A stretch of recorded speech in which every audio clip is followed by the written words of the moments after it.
Hello, this is Dr. Drew Hall with Upper Cervical Healthcare of Carson in Los Angeles. Today what we want to talk about is tinnitus, or ringing in the ears, or roaring in the ears. Some people hear their heartbeat in their ear, other people hear a whooshing. Some of them have pulsatile tinnitus, which means it ebbs and flows. But whatever you want to call it, tinnitus is not a fun condition to have, and we find that about a third of all the cases that come into our office, tinnitus is part of the symptom picture that they're dealing with.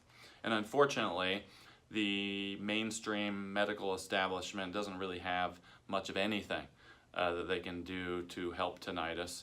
The only things that we found that some people have found minor relief from temporarily, which isn't a solution. We have found that some patients that have put on anxiety medication has temporarily brought their ringing down, and we think we know the reason why. There's two PubMed research articles out there that talk about myoclonus of the stapedius muscle. The stapedius muscle is a muscle that's in the inner ear, and they find that when that myoclonus means the muscle is tight, when that muscle is tight, it's affecting the inner ear vertebra and the neurology in there, and it's kicking off this persistent ringing sound. And we think this is why we think some people, when they feel stress, some people when they take anti-anxiety or muscle relaxers, they get a reduction, because it's probably affecting that muscle in the inner ear that's responsible for that person's tinnitus. Now, the stapedius muscle, the tone of that muscle, whether it's tight or loose, is actually controlled in the upper cervical spine. And our office, we specialize in finding out, A, have you had a prior neck trauma that's caused one of the top vertebrae in the neck to structurally misalign, become locked, and is it interfering with the central nervous system? And in the case of tinnitus, because the atlas located here houses the neurological control centers that control the stapedius muscle, among other things, we find about a third of the cases that come in our office with tinnitus resolve. We find a third of them improve, and we find a third of them they just don't seem to be affected. But how can someone with tinnitus, how can the upper neck influence that area? Well, I kind of just told you.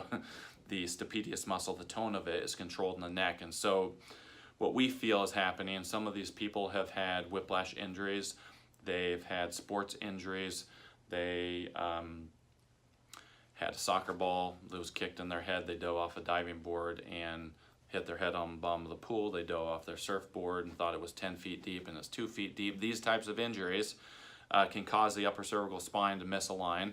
This is the atlas. It's a 2-ounce bone that literally supports the weight of the head. And so that joint here and that joint there, there's two joints on the bottom of the head, and you have a bowling ball, your head, that rests on that top vertebra. It's the most unstable junction in the spine. It's the most susceptible to injury.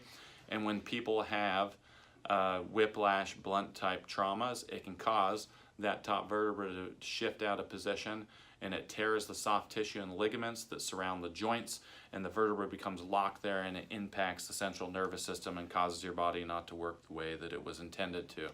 So our job in our office is, A, to find out, do you have one of these spinal misalignments, and B, if you do, we take very precise imaging that tells us exactly how that vertebra is misaligned. Has it moved up and forward to the left? Has it moved up and forward to the right? Has it moved back and to the left, back and to the right? Everybody's out of place differently. And so based off of that imaging that we take, we can find out what direction you're off, how your joints are built, introduce a very precise light force. There's no twisting, popping, or pulling.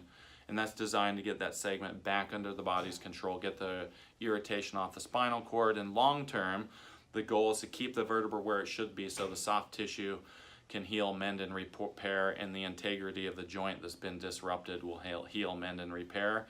And the consequence of that is your central nervous system functions better.